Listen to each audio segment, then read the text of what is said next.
sobrancelhas começaram a cair.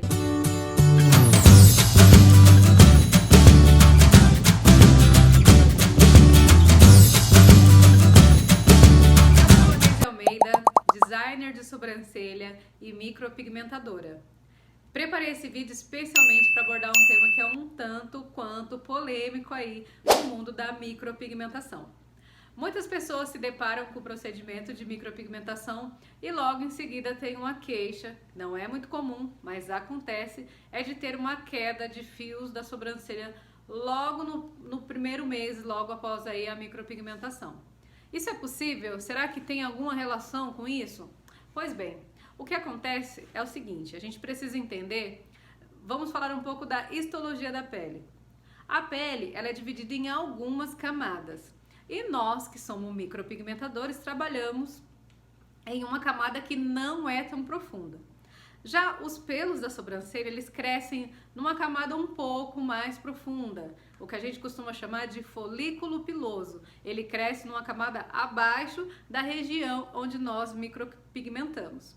Então, não é possível eu fazer lá uma micropigmentação e derrubar esses fios. No entanto, mesmo eu falando sobre isso, algumas clientes têm uma queixa que acaba calhando de acontecer logo em seguida.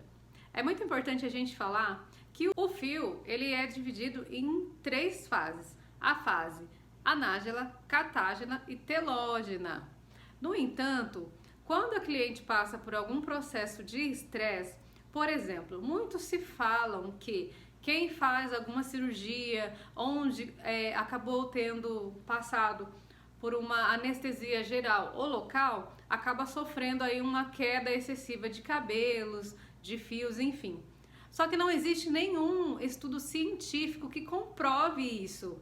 Isso é uma queixa de algumas pessoas que passaram por isso. No entanto, o que os médicos costumam falar sobre isso é que dependendo do período que a cliente passou por aquele processo cirúrgico, quanto tempo demorou aquela cirurgia, o corpo da cliente acaba passando por um trauma muito grande e com isso vem as sequelas, né?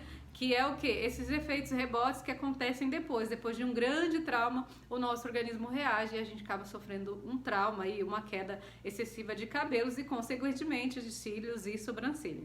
Por isso é muito importante você, quando atender a sua cliente, você fazer tanto uma avaliação prévia, eu costumo fazer sempre isso, eu não gosto de atender cliente algum sem antes conversar, sem conhecer a minha cliente, porque esse bate-papo, essa avaliação, eu vou conhecer a minha cliente um pouco mais a fundo, apresento as possibilidades de técnicas para que ela entenda o processo que ela vai passar. A cliente precisa entender qual é o preparo, porque em alguns processos existe um preparo especial, e qual é o pós desse processo.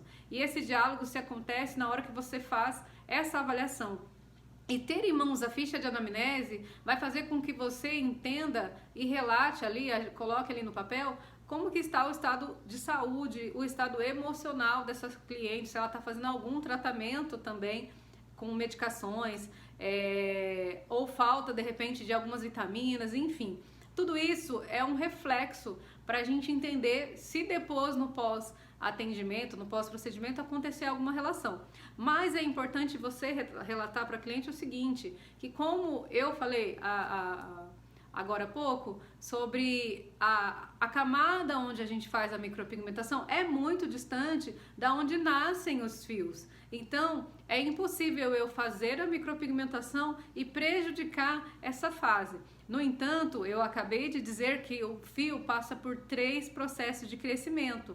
E quando a gente passa por algum estresse, seja cirúrgico ou enfim, independente de qual seja ele, o corpo, ele pula esse processo, né? O nosso organismo, ele sai de uma fase que é de crescimento, de descanso, que é o crescimento, e depois a queda. Quando passa por algum trauma, a gente pula esse processo, ele sai da fase de crescimento para a fase de queda. E aí é onde a cliente percebe e vai lembrar o quê? O que eu passei ultimamente? A última coisa que eu fiz diferente foi o processo de micropigmentação.